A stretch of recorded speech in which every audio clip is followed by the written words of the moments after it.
ओम शांति। आज की तारीख है 16/7/17 और आज हम फिर से सुनेंगे मीठे मीठे प्यारे प्यारे अव्यक्त मूर्तधारी अव्यक्त बाप दादा की रिवाइज कोर्स की ज्ञान मुरली। तारीख है 26/4/82 और आज की ज्ञान मुरली का शीर्षक है बाप दादा के दिल तख्त नशीन बनने का सर्व को समान अधिकार। कि आज ज्ञान गंगाओं और ज्ञान सागर का मिलन मेला है। हम सभी नदियां हैं, ज्ञान नदियां, और हमारा मिलन किससे है? जिस सागर से हम निकली हैं उस सागर से हमारा मिलन है और इसीलिए ये मिलन हमारा मंगल मिलन है। जिस मेले में सभी बच्चे बाप से रूहानी मिलन का अनुभव करते, बाप भी रूहानी बच्चों को देख हर्षित होते हैं और बच्चे भी रूहानी बाप से मिलकर हर्षित होते हैं, क्योंकि कल्प कल्प की पहचानी हुई रूहानी रूह अब अपने बुद्धि योग द्वारा जानती हैं कि हम भी वही कल्प पहले वाली आत्माएं हैं। हम सभी अपनी बुद्धि से ये जानते हैं ना कि हम वही कल्प पहले वाली आत्माएं हैं और उससे ही बाप को फिर से हमने पा लिया है। तो उससे ही आनंद, सुख के, प्रेम के, खुशी के झूले में झूलने का अनुभव कर रही हैं। बाप मिला तो स्वाभाविक है, बच्चे बड़ी खुशी में रहते हैं और उस खुशी में आनंद का, सुख का, प्रेम का, खुशी का झूला जैसे झूलते रहते हैं। तो ऐसा अनुभव कल्प पहले वाले बच्चे फिर से कर रहे हैं। वही पुरानी पहचान फिर से स्मृति में आ गई। ऐसे स्मृति स्वरूप स्नेही आत्माएं इस स्नेह के सागर में समाई हुई लवलीन आत्माएं ही इस विशेष अनुभव को जान सकती हैं। और ये कौन पहचान सकता है एक दो को? जो स्वयं भी उस ही स्मृति में और स्नेह के सागर में समाई हुई होती है, लगन में लवलीन होती हैं, वही इस विशेष अनुभव को जान सकती हैं। स्नेही आत्माएं तो सभी बच्चे हो। बाबा को स्नेह तो हम सभी बच्चे करते हैं। स्नेह के शुद्ध संबंध से तो यहाँ तक पहुँचे हो। संबंध है तब तो बाबा के घर मधुबन पहुँचते हैं। फिर भी स्नेह में नंबरवार हैं। बाबा कहते सभी का स्नेह है, परंतु फिर भी स्नेह में सभी नंबरवार हैं। कोई स्नेह में समाई हुई आत्माएं हैं और कोई मिलन मनाने के अनुभव को यथाशक्ति अनुभव करने वाले हैं और कोई इस रूहानी मिलन मेले को, आनंद को समझने वाले, समझने के प्रयत्न में लगे हुए हैं। कई तो मिलन मना रहे हैं और कई उस मिलन के आनंद को समझने का यत्न कर रहे हैं, समझने के जैसे प्रयत्न में लगे हुए हैं। फिर भी सभी को कहेंगे कैसी आत्माएं? स्नेही आत्माएं। स्नेह के संबंध पर आगे बढ़ते हुए बाप दादा से समाये हुए स्वरूप तक भी पहुंच जाएंगे। आज हमने स्नेह किया, स्नेह में हम लव से, लगन से बाबा को याद करते हैं, परंतु चलते चलते क्या होगा? ये स्नेह बाबा का और बाबा हमारे अंदर समाएंगे, समा जाएंगे, तो बाबा कहते हैं धीरे धीरे वहां तक भी पहुंच जाएंगे। समझना समाप्त हो, समाने का अनुभव हो ही जाएगा, क्योंकि समाने वाली आत्माएं समान आत्मा है। बाबा कहते हैं जब ये समाप्त हो, क्या समाप्त हो? बाप को याद करने के लगन में लवलीनता जब हमारी समाप्त हो, माना संपूर्ण स्टेज पर आ जाए, तो बाबा कहते हैं फिर समाने का अनुभव भी हो ही जाएगा, क्योंकि समाने वाली आत्माएं समान आत्माएं हैं। किसके समान आत्माएं हैं? वो बाप के समान आत्माएं हैं। तो समान बनना अर्थात स्नेह में समा जाना। जब हमारा किसी से अति प्यार होता है, उसी की यादों में खोए रहते हैं, तो धीरे धीरे हमारे अंदर वो लक्षण आने लगते हैं जो साथी जिसको हम याद करते हैं उसके लक्षण होते हैं, तो उसके समान धीरे धीरे बन ही जाते हैं। तो अपने आप को स्वयं ही जान सकते हो कि कहाँ तक हम बाप समान बने हैं। बाप का संकल्प क्या है ये भी जान जाओगे। उसी संकल्प समान मुझे लवलीन आत्मा का संकल्प है। फिर बाबा कहते अपने चार्ट को देखो कि जैसे बाबा ने मुझे अपना बनाया और मैं बाबा की याद में लवलीन होकर उसे प्यार से याद करती हूँ और बाप समान बन रही हूँ, तो जो बाबा का संकल्प वो मेरा संकल्प है और उसी संकल्प के समान मुझे लवलीन आत्मा का संकल्प है। ऐसे ही वाणी, कर्म, सेवा और संबंध में हम बाप समान बने हैं। बाबा कहते हर बात को अलग अलग लेके और फिर अपने को चेक करो कि मैं इन सब में बाप समान हूँ। वह अभी तक महान अंतर है या थोड़ा सा अंतर है। अंतर समाप्त होना ही मन मना भव का महामंत्र है। इस महामंत्र को हर संकल्प और सेकंड में स्वरूप में लाना। एक होता है सोचों तक होता है, परंतु वो महामंत्र न सोच तक होवे, न सुनाने तक होवे, न सुनने तक होवे, परंतु सेकंड में वो मंत्र क्या हो जावे, स्वरूप में आ जावे, धारणा हो जावे। इसी को ही समान और समाई हुई आत्मा कहा जाता है।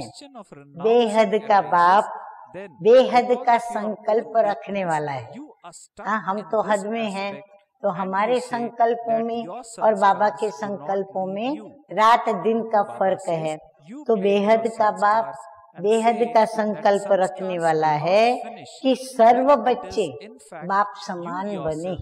अब उसका बेहद का संकल्प क्या है कि मेरे जितने भी बच्चे हैं वो सब मेरे समान बने। ऐसे नहीं कि मैं गुरु बनूं और ये शिष्य बने। बाबा कहते हैं ऐसे मुझे अच्छा नहीं लगेगा कि मैं बाप उनका गुरु बनूं और तुम बच्चे उस गुरु के शिष्य बनो।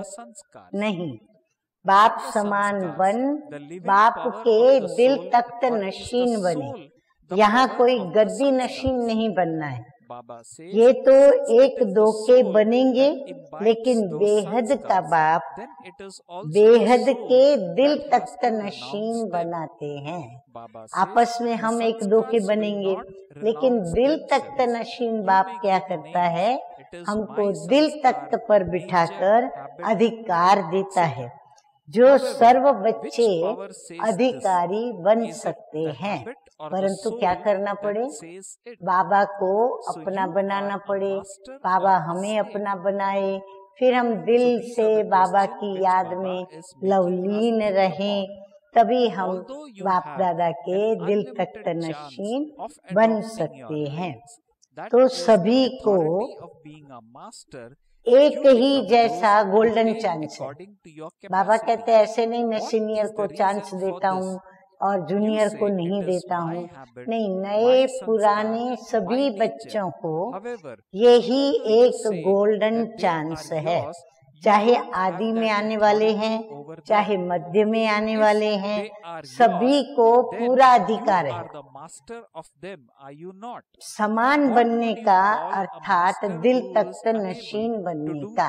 बाबा कहते हैं हर एक को अधिकार है, चाहे नया हो चाहे पुराना हो, उसको भी बाप समान बनना है और उसको भी बाप के दिल तख्त नशीन बनने का अधिकार है। ऐसे नहीं कि पीछे वाले आगे नहीं जा सकते हैं, कोई भी आ सकता है। बाबा कहते इस गलत फहमी में मत रहना कि पीछे वाले आगे नहीं आ सकते, नहीं, बाबा कहते कोई भी आगे आ सकते हैं, क्योंकि ये बेहद की प्रॉपर्टी है। इसलिए ऐसा नहीं कि पहले वालों ने तो ले लिया तो समाप्त हो गई। बाबा कहते यहाँ ऐसा नहीं है, इतनी अखूट प्रॉपर्टी है जो अब के बाद भी लेने चाहें तो ले सकते हैं। बाबा के पास तो इतनी अखूट शक्तियों की, गुणों की प्रॉपर्टी है, खजाने हैं। तो बाबा कहते वो अगर अभी लेते हैं पर बाद में भी अगर लेना चाहें तो बाद में भी वो खूब भरपूर अपने को कर सकते हैं। इतनी बाबा की प्रॉपर्टी विशाल रूप से है, लेकिन अधिकार लेने वाले के ऊपर है, क्योंकि अधिकार लेने के साथ साथ अधीनता के संस्कारों को छोड़ना पड़ता है। कुछ भी नहीं, सिर्फ अधीनता है। बाबा कहते आपकी सिर्फ अधीनता के कारण आप पीछे पड़ते हो। जब छोड़ने की बात आती है तो अपनी कमजोरी के कारण इस बात में रह जाते हैं। हाँ, कौन सी बात में? जब छोड़ने का वक्त आता है तो हर एक क्या सोचता है कि मैं कर तो सकती हूँ, कर तो सकता हूँ, परंतु मेरे अंदर ये कमजोरी है, तो कमजोरी को याद करके रुक जाते हैं। तो बाबा कहते हैं कमजोरी के कारण इस बात में रह जाते हैं और कहते हैं कि छूटता नहीं। दोष संस्कारों को देते हैं कि संस्कार नहीं छूटता, लेकिन स्वयं नहीं छोड़ते हैं, क्योंकि चैतन्य शक्तिशाली स्वयं आत्मा है व संस्कार है। हाँ, दोनों में से क्या है? आत्मा के वो संस्कार हैं या स्वयं आत्मा शक्तिशाली और चैतन्य है। संस्कार ने आत्मा को धारण किया है व आत्मा ने संस्कार को धारण किया है। आत्मा की चैतन्य शक्ति ही संस्कार है व संस्कार की शक्ति आत्मा है। जब धारण करने वाली आत्मा है तो छोड़ना भी आत्मा को है, न कि संस्कार स्वयं छूटेंगे। फिर भिन्न भिन्न नाम भी देते हैं, संस्कार है, स्वभाव है, आदत है, वो नेचर है। मैं क्या करूं, मेरा ये स्वभाव है, मेरा ये संस्कार है, माना उसमें ही मैं चलती रहूंगी। लेकिन कहने वाली शक्ति कौन सी है? जो ये कहती है वो सब मेरा संस्कार, मेरा स्वभाव, मेरा व्यसन, ये बोलने वाला कौन, ये कहने वाला कौन? तो बाबा कहते हैं कहने वाली शक्ति कौन सी है? आदत बोलती है व आत्मा बोलती है। ये हमारे संस्कार बोलते हैं या फिर बाबा जो हमें धारणा कराते हैं वो मैं आत्मा बोलती हूँ। तो मालिक है या गुलाम है? बाबा कहते ये मालिक बोल रहा है या गुलाम बोल रहा है। तो अधिकार को अर्थात मालिकपन को धारण करना, इसमें बेहद का चांस होते हुए भी यथाशक्ति लेने वाले बन जाते हैं। तो कारण क्या हुआ? कहते हैं मेरी आदत, मेरे संस्कार, मेरी नेचर, लेकिन मेरा कहते हुए भी मालिकपन नहीं। अगर मेरा है तो स्वयं मालिक हुआ ना।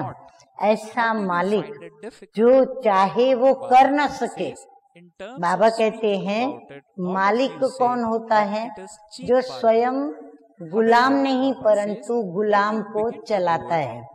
ऐसा मालिक हो, बाबा कहते हैं, जो कुछ भी कर न सके, परिवर्तन भी अपना कर न सके, अधिकार भी रख न सके, उसको क्या कहेंगे? क्या ऐसी कमजोर आत्मा को अधिकारी आत्मा कहेंगे? तो खुला चांस होते हुए भी बाप नंबर नहीं देते, लेकिन स्वयं उनको बना देते हैं। बाप का दिल तख्त इतना बड़ा बेहद का तख्त है जो सारे विश्व की आत्माएं उसमें समा सकती। इतना बड़ा बाबा का बेहद का तख्त है, इतना विराट स्वरूप है, लेकिन बैठने की हिम्मत रखने वाले कितने बनते हैं? क्योंकि दिल तख्त नशीन बनने के लिए दिल का सौदा करना पड़ता है। अगर हमको बाप दादा के दिल तख्त पर बैठना है तो हमें क्या करना पड़े? दिल का सौदा दिल भर से करना पड़े। इसीलिए बाप का नाम दिल वाला पड़ा है। हाँ, मधुबन में माउंट आबू जाते हैं तो वहाँ दिलवाड़ा का मंदिर है। तो दिल लेता भी है और दिल देता भी है। जब सौदा होने लगता है तो चतुराई बहुत करते हैं। बाबा कहते बच्चे क्या करते हैं? जब सौदा होना होता है तो चतुराई करते हैं। एक धक से सौदा करने वाले एक के होने कारण सदा एक रस रहते हैं। ध्यान से सुने, एक धक से सौदा करने वाले रो रो के, चिचला चिचला के सोचेंगे, देखेंगे, करेंगे, तो ये जो सोचने वाले हैं वो धक से सौदा नहीं कर पाते हैं। बाबा कहते हैं जैसे ही बाबा ने कहा तुरंत चैलेंज को उठाया, तो ऐसे धक से सौदा करने वाले एक के होने के कारण स्थिति में एक रस रहते हैं और सब में नंबर 1 एक ले जाते हैं या बन जाते हैं। बाकी जो थोड़ा थोड़ा करके सौदा करते हैं तो बाबा कहते हैं कि वो एक के बजाय 2 नाव में पांव रखने वाले सदा कोई न कोई उलझन की हलचल में एक रस भी नहीं बनते हैं। इसीलिए सौदा करना है तो सेकंड में करो। सोचेंगे तो बहुत बातें सामने आएगी, सोचे नहीं। अगर मुझे दिल से अंदर से संकल्प आता है कि मैं भी बाबा का बन जाऊं या बन जाऊं, और जो कुछ भी मेरे पास है वो सब मैं बाबा को अर्पण कर दूं, तो दिल के टुकड़े टुकड़े नहीं करो। हाँ, बाबा कहते हैं दिल के टुकड़े टुकड़े नहीं करो। आज अपने से दिल हटाकर बाप से लगाई, एक टुकड़ा दिया अर्थात एक किस्त दी, फिर कल संबंधियों से दिल हटाकर बाप को दी, दूसरी किस्त दी। हाँ, नंबरवार कैसे हम किराया चुकाते जाते हैं, तो दूसरा टुकड़ा दिया। इससे क्या होगा? ऐसे हम कब तक टुकड़े टुकड़े देते रहेंगे? तो बाप की प्रॉपर्टी के अधिकार के भी टुकड़े के हम हकदार बनेंगे। फिर ऐसे बच्चे क्या करेंगे? बाप की जो प्रॉपर्टी है जिसको हमने टुकड़ा टुकड़ा कर दिया, फिर वो जाके उस टुकड़े के हकदार बनेंगे। प्राप्ति के अनुभव में सर्व अनुभूतियों के अनुभव को पा नहीं सकेंगे। फिर जो बच्चे प्राप्ति का अनुभव करते हैं ना कि भाई बाबा मिला, मुझे सब कुछ मिला, क्या मिला, लिस्ट बनाते हैं। बाबा से मुझे ये मिला, मुझे वो मिला, कहीं भी वो अपने को खाली महसूस नहीं करते, तो बाबा कहते हैं प्राप्ति के अनुभव में सर्व अनुभूतियों के अनुभव को पा नहीं सकेंगे। जो वो बच्चे पाते हैं जो प्राप्ति के अनुभव के पूर्व बाप से अधिकारी बनकर, मालिक बनकर के, दिल तक मशीन बनकर के और बाप से लेते हैं। थोड़ा थोड़ा अनुभव किया, इससे सदा संपन्न, सदा संतुष्ट नहीं होंगे। बाबा कहते थोड़ा ज्ञान सुना, थोड़ी सेवा की, थोड़ा योग लगाया, उससे कोई संपन्नता नहीं आती है।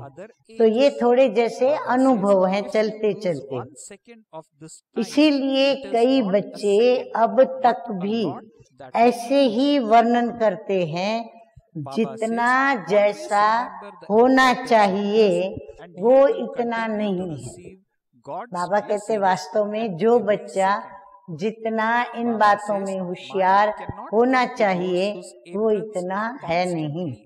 कोई कहते पूरा अनुभव नहीं होता, योग में बैठते हैं तो हमको पूरा अनुभव नहीं होता, थोड़ा होता है। और कोई कहते होता है लेकिन सदा नहीं होता, क्योंकि पूरा फुल सौदा नहीं किया तो अनुभव भी फुल नहीं होता है। एक साथ सौदे का संकल्प नहीं किया। बाबा कहते क्यों वो फुल संपन्न नहीं होते? क्योंकि सभी ने मिलकर के एक ही संकल्प करे और उसी संकल्प में वो विजयी बने। तो बाबा कहते ऐसा बच्चे नहीं करते हैं। कभी कभी करके करते हैं तो अनुभव भी कभी कभी होता है। जब करते हैं तो फिर अनुभव होता है। अब ये सदा नहीं होता। वैसे तो सौदा है कितनी श्रेष्ठ प्राप्ति वाला। हाँ, सौदा जो हमारा बाप से हुआ है तो हमें कितनी श्रेष्ठ अनेक प्रकार की प्राप्तियां हुई हैं। भटकती हुई दिल देना और दिलाराम बाप के दिल तख्त पर आराम से अधिकार पाना। बाबा कहते हैं ये सेकंड की बात है जो हम भटकी हुई आत्माओं की दिलाराम बाबा लेते हैं, दिल तख्त पर बिठाते हैं और आराम से हम अधिकारी बनके अधिकार प्राप्त कर सकें, ऐसा हम बच्चों को एबल भी बनाते हैं।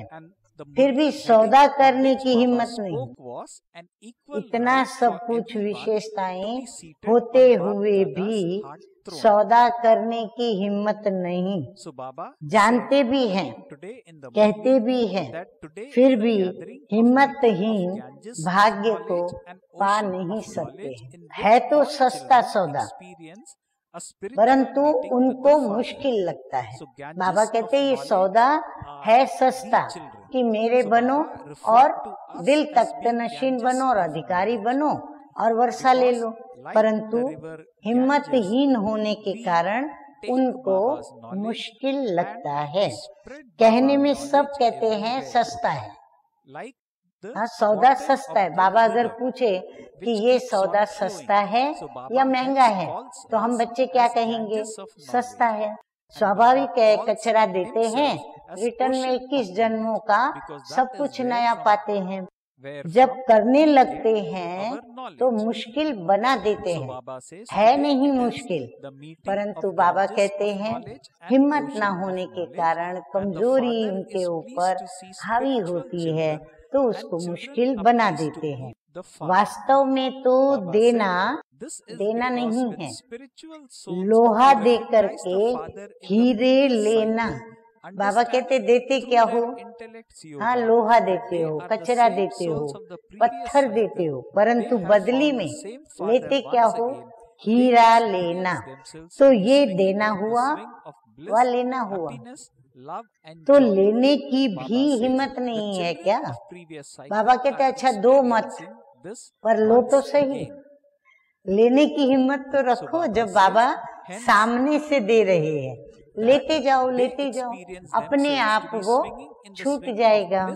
इसलिए कहा कि बेहद का बाप देता सबको एक जैसा है, लेकिन लेने वाले खुला चांस होते भी नंबरवार बन जाते हैं। चांस लेने चाहो तो ले लो, अभी भी बाबा कहते चांस ले लो। फिर ये उलहना भी कोई नहीं सुनेगा कि मैं कर सकता था लेकिन ये कारण हुआ, दोष दूसरे के ऊपर डालेंगे। तो पहले आता तो आगे चला जाता था। ये सब कहना बाबा कहते हैं गलत है, बहाने हैं, ये राइट नहीं है। ये परिस्थितियां नहीं होती तो मैं आगे चला जाता था। हाँ, कभी कभी हम वर्णन करते हैं मैं बहुत दिल पर चढ़ सकती थी, लेकिन फलानी व्यक्ति का व्यवहार मेरे साथ ऐसा था तो इसीलिए मैंने छोड़ दिया। फिर मैं दिल पे नहीं चढ़ी, वो दिल पर चढ़ी, मैं नहीं चढ़ी। नुकसान किसको हुआ? स्वयं को हुआ। ऐसे ही मैं आगे जा सकता था, लेकिन मेरी परिस्थितियां ऐसी थी, मेरे आजू बाजू व्यक्तियां ऐसी थी, इसीलिए मैं नहीं कर पाया। नुकसान किसका हुआ? स्वयं का हुआ। तो बाबा कहते ऐसे बाद में नहीं कहना कि ये परिस्थितियां नहीं होती तो आगे चला जाता। ये उलहने स्वयं की कमजोरी की बातें हैं। स्वस्थिति के आगे नोट करें सभी, बहुत इम्पोर्टेंट पॉइंट है। स्वस्थिति के आगे परिस्थिति कुछ कर नहीं सकती। परिस्थिति पर हम विजयी होते हैं, परिस्थिति हम पर विजयी नहीं हो सकती। विघ्न विनाशक आत्माओं के आगे विघ्न पुरुषार्थ में विघ्न डाल नहीं सकता। बाबा कहते हैं आप विघ्न विनाशक आत्माएं हो, तो आप तो विघ्नों को हटाने वाले, विघ्नों का विनाश करने वाले हो, तो वो आपके पुरुषार्थ में विघ्न डाल नहीं सकते। समय के हिसाब से, रफ्तार का हिसाब नहीं। बाबा कहते आप सोचो अगर ऐसा समय होता तो ये होता, वैसा समय होता तो ये होता। बाबा कहते हैं समय के हिसाब से, रफ्तार का हिसाब नहीं। 2 साल वाला भी आगे जा सकता है, रफ्तार अगर उसने तेज की तो वो आगे जा सकता है। 2 मास वाला नहीं जा सकता, ये हिसाब नहीं। बाबा कहते ये हिसाब मत करो कि ये तो बहुत 40 साल वाला है इसलिए आगे गया, अब ये तो 2 साल वाला है, ये कैसे आगे जा सकता है? यहाँ तो सेकंड का सौदा है, यहाँ तो बाबा सेकंड में सौदा करते हैं। 2 मास तो कितना बड़ा है, लेकिन जब से आए गति तीव्र है, तो गति के साथ हमारे पुरुषार्थ का और हमारी स्थिति का संबंध है। तो सदा तीव्र गति वाले कई अलबेली आत्माओं से आगे जा सकते हैं। इसीलिए वर्तमान समय को और मास्टर सर्वशक्तिमान आत्माओं को ये वरदान है, जो अपने लिए चाहो, जितना आगे बढ़ना चाहो, जितना अधिकारी बनना चाहो, उतना सहज बन सकते हो, क्योंकि ये वरदानी समय है। वरदानी बाप की आप वरदानी आत्माएं हो, तो समझा वरदानी बनना है तो अभी बनो, फिर वरदान का समय भी समाप्त हो जाएगा। अभी बाप के रूप में है, वरदान दे रहे हैं, परंतु आगे चलकर वरदान का समय भी समाप्त हो जाएगा, फिर मेहनत से भी कुछ पा नहीं सकेंगे। इसीलिए जो पाना है वो अभी पालो। नोट किया सभी ने?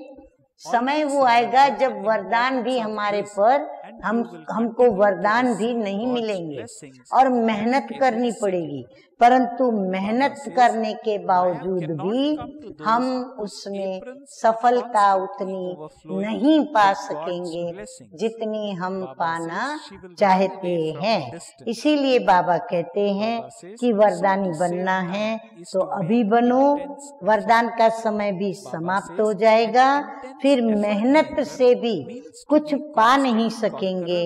इसीलिए जो पाना है वो अभी पालो, जो करना है अभी कर लो, सोचो नहीं। बाबा कहते जो करने का विचार आता है वो कर लो, सोचो नहीं कि करूं ना करूं, कैसे करूं, ये हो तो करूं, वो हो तो करूं, सोचो नहीं।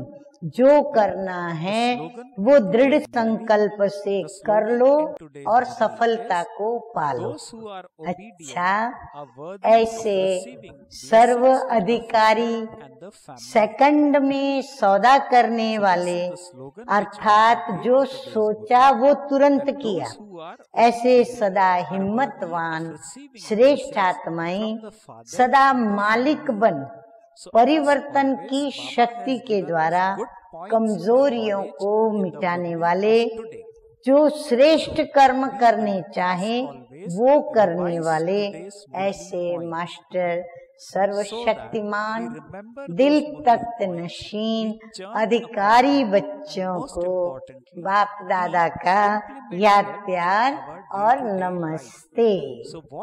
हम रूहानी बच्चों का रूहानी बाप दादा को याद प्यार, गुड मॉर्निंग और नमस्ते नमस्ते। अभी हम क्या सुनेंगे? सतगुरु बाप के द्वारा मिला हुआ वरदान। तो वरदान है, संगम युग के समय का महत्व जान, संगम युग के समय का महत्व जान, परमात्म दुआओं से झोली भरने वाले माया जीत भव।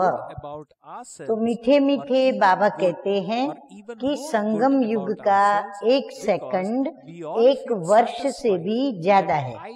इस समय एक सेकंड भी गंवाया तो सेकंड नहीं, लेकिन बहुत कुछ गंवाया। इतना महत्व सदा याद रहे तो हर सेकंड परमात्म दुआएं प्राप्त करते रहेंगे, और जिसकी झोली परमात्म दुआओं से सदा भरपूर है, उसके पास कभी भी माया आ नहीं सकती। अगर माया आई तो क्या समझना है कि मेरी परमात्म दुआओं से झोली भरी हुई नहीं है। अगर झोली भरी हुई है तो दूर से ही भाग जाएगी माया। तो समय को बचाना ये तीव्र पुरुषार्थ है। तीव्र पुरुषार्थी अर्थात सदा माया जीत स्लोगन है आज का। जो आज्ञाकारी हैं वही बाप की व परिवार की दुआओं के पात्र हैं। जो आज्ञाओं को मानते हैं, तुरंत जी हाजिर जी हुजूर करके और कर्म करते हैं, तो बाबा कहते हैं ऐसे बच्चे परिवार की दुआओं के पात्र हैं। तो फिर हम ऐसे पात्र बने। अच्छा, ओम शांति।